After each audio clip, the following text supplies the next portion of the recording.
Thursday night, 8 p.m., Game 3 between the Raptors and the Sixers. Tune into that. And streaming on ESPN Plus, Kobe Bryant breaks down Giannis Antetokounmpo's playoff performance on detail. Every morning, come on, get up with the Get Up crew. They'll be breaking down Embiid's injury and the 2020 NFL Draft. Welcome back to Jalen and Jacoby. Jalen Rose, after getting blown out in Game 1 on their home floor in Milwaukee, the Bucks bounced back, especially Giannis Antetokounmpo and Chris Middleton, who had 29 and 28.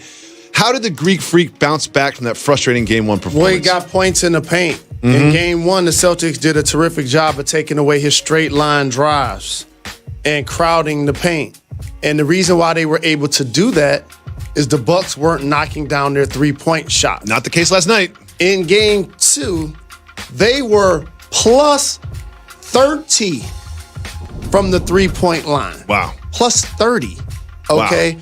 Middleton had over 20. Bledsoe had over 20. Now, all of a sudden, you create a level of balance so that when he attacks, you have to pick and choose your poison. Am I going to suck into the paint and force him to kick it out to guys that's knocking down shots? Or are we going to try to contest him at the hoop? The Greek Freak has proven to us he's virtually unguardable going to the basket. He is. So they did a terrific job of spreading the basketball around and doing something that doesn't necessarily show up on the stat sheet. They just played harder. They did. And it wasn't just on the offensive end of the floor. They played some great defense, especially on Kyrie Irving, who was just 4 for 18 from the floor, which is not up to standards for Kyrie. And they asked him about the burden that he has on him offensively with the Celtics, and here's what he had to say about it. There's no extra burden. This is what I signed up for. This is what Boston traded for me for. What do you think about Kyrie saying there's no extra burden on him, and this is what they traded him for? Well, somebody tried to set him up with that question because you're asking a question about emotion. I'm just glad that he didn't feed into it. Playing a basketball, the game that he loves, is not a burden. Losing Game 2 is. Yeah. Especially when you mentioned he only had 9 points, but let me tell you something what you didn't mention. Tatum had 5. Yep. Gordon Hayward had 5. Yep. That probably is going to be the only game this year where all 3 of those guys score less than 10 points. Oh, I don't have the numbers in front of me, but I'm sure it is. Like I can't imagine unless one of them is injured or something, which happens sometimes. Well, as we look ahead to Game 3, what adjustments do the Celtics need to make as the series goes to Boston? You got to get those 3 guys going that I just talked about. You also have to find ways to help him recover. I know we keep talking about it being either or, but when guys are at the three-point line, there's a way to help on the drive and still get out to contest and run people off the threes.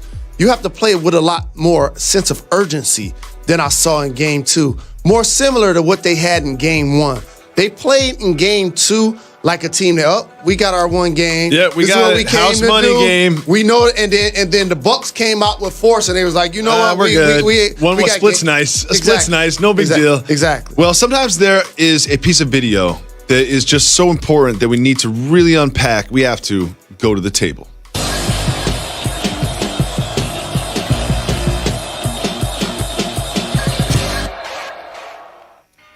Jalen Rose. There are few people more annoying to me than the weekend warrior basketball pickup player like myself that fixes their lips to say that they would dominate against WNBA players. Oh, I watched WNBA games and I would dominate them. And Dee Brown's daughter and member of the Minnesota Lynx, Lexi Brown, had to deal with one of these people. A basketball player that played D2 in college challenged her to a one-on-one game. And let's go to the table and take a look at some of the action from that matchup. So here we have him. A little steal from Lexi. I love Lexi's just everything about her demeanor through this. She got the lashes on. She got some makeup on, and she's going to the hole. God, she just took him to the hole. That's Darius Moore is the gentleman's name, and she was up 3-3. Now it's 6-6. Game on the line. Game-winning shot right there. Jalen, what message do you have for male basketball players that really think that they could beat a WNBA player? It's just ridiculous. It's one thing to feel like you can beat somebody in basketball But it's foolish to think because you're a man and she's a woman, you can beat her. Of course. That's just idiotic. And we getting a chance to see her steal the ball from him. And if I'm not mistaken, that's not the only game they played because the first time she dominated it. Yeah, well, there's a couple of cuts online. They don't really show his baskets in one of them. They played once, 2-7, and she beat him 7-6. But one of my things about this is we should be at a point where WNBA players don't have to do this anymore. You know, like honestly, I feel like they shouldn't have to do this anymore. They shouldn't have to prove that people that are professional basketball players are better than people that aren't, regardless of gender. Like, I honestly feel like WNBA players should stop doing this. It's like, you know what? I'm not going to entertain you with this game. And I disagree with you because sports is about competition and it's about silencing your critics.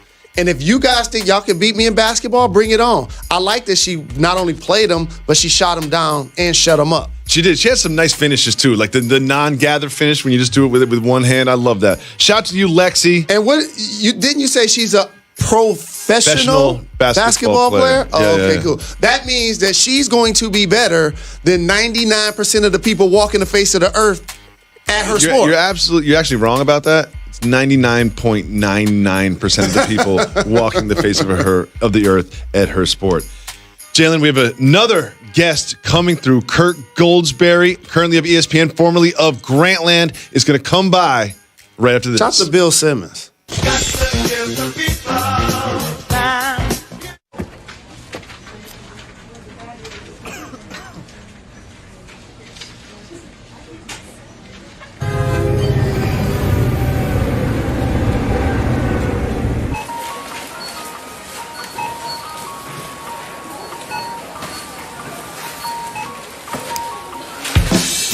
Cut to the Chase by Jersey Mike's. Thank you, Jake. Have a great day. Thank you. Bye. Be a sub above. On Twitter, Instagram, and join our Reddit community as well. Welcome back to Jalen and Jacoby. Jalen Rose, we have some breaking news, some more news about the underbelly of college basketball. In the courtroom today, there was an audio recording played from a wiretapped phone call between former Arizona assistant coach Emmanuel Book Richardson and aspiring agent Christian Dawkins. Now, I want to say very clearly, Sean Miller was not on this call, but Emmanuel Book Richardson did say to Christian Dawkins when asked that the program, or Sean Miller himself, was compensating DeAndre Ayton $10,000 a month while he was enrolled at the University of Arizona. When you hear this information, how do you react? That's all? That's kind of what I felt like, too. That's it? Only $10,000? The last time I checked, these coaches get multi-millions of dollars from the school, shoe contracts, appearances, television, radio. They got multiple streams of revenue. And I'm not here to advocate breaking the rules, but what I will say is I appreciate the tone of the public and the media has changed about this topic since I was in college. It's a good point. I remember a day where people were like, just shut up and be happy that you got a scholarship. If I was you, I'd do whatever I could to get somebody to pay for my school. And then people started to realize how much money was in the game and that these young athletes are commodities. So I'm glad that you brought this topic up, but I'm also glad that the world isn't in an uproar like they would be back in the day. Back in the day, there'd be a lot more focus on the wrongdoing from the players and the players' family side, not necessarily the programs and the coaches. And that's completely shifted from the players to the programs and coaches. And now the whole organization, the NCAA, like, I imagine that people that really pay attention to how this sport works, especially financially, that 90% of them would advocate some sort of compensation for athletes. Now, it's an easy thing to say that when you start drilling down into the details, like, well, the smaller sports, does the Ultimate Frisbee team get compensated the same way that the football team does? Like, what is a proposed solution for this problem? The answer to the last question is no. And that's how life works. If your sport isn't the one that generates revenue, then you can't get paid. That's just how the game works. And so we focus on the players that end up making it to the big time, Yep. the NBA, to the NFL. But what about those that don't, that still sacrifice and help build programs and allow these programs to continue to be cash cows. There has to be some level of compensation. And you call them student athletes. Okay, but why don't you give them some incentive to stay? Why don't you say, okay, if you do stay and you do graduate, we'll put money in a trust and then we'll give it to you when you walk across the stage. I like that idea. And one thing I want to make very clear about this particular topic is Sean Miller wasn't on these phone calls. Sean Miller was, they're spoken about, but he didn't say anything. So he has, the plausible deniability that he did not do this. This does not mean that Sean Miller paid $10,000 to down there Ayton every month. It just means that two people said he did. You pay attention to the journey of the NCAA tournament this year, okay? There are multiple coaches who have issues in their past with the NCAA. And guess what they did? Got another job. Yep.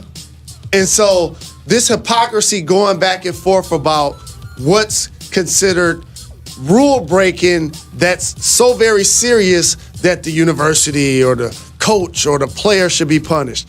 Ayton's in the league now. You can't do anything to him. You can act like you're going to erase the memories by vacating the wins. Nobody cares. People saw the games getting played. Yep. So the NCAA eventually has to come to a modern conclusion that this model of not sharing the revenue with the athletes that are participating is an outdated one. But since they don't have to, they won't. You know why? People still gonna show up at the games. Of course. People still gonna be betting on the tournament, filling out brackets. Yeah, of so course. Since they don't have to, they won't. It's a really good point. Really well said, Mr. Rose. Draymond Green. Well, after game one, remember game one of the Warriors and Rockets series, all we were talking about is the officiating. All we were talking about is the landing space and this and that. I'm so happy that we didn't have that problem after game two. It was a well-officiated game, no complaints from either side. Draymond Green, after game two, had this to say about the narrative of the series. It's kind of embarrassing for the game of basketball, how much has been talked about fouls and officiating. Like, what about beating your man? What about stopping your man? No one talked anything about schemes the last 2 days. It's all been about foul calls. So I think both teams were just locked in on coming out and playing the game to the best of their ability, and you got to give credit to both clubs. Both teams did that. Jalen, I wholeheartedly agree with Draymond Green. Like, I'm so glad we woke up today and we're not talking about the officiating. Do you think that the discussion after game one was embarrassing for the game? I don't think it was embarrassing, but I also sense a theme that people understand how to manipulate the media. And Kevin Durant echoed some positive things about the refs. So did Steve Kerr. Now, Draymond Green and KD, they get a lot of texts. They've been ejected before a basketball game, right? Draymond got one last night. It was rescinded, but he got one. They contest every call that's made against them. So they understand that if somebody's going to be looked at as complaining about the refs, we want it to be them, not us. Yeah. Okay? They know that they're a better team. Good point. When they're firing on all cylinders. We don't want to act like we need help from the refs. We don't want to create no distractions.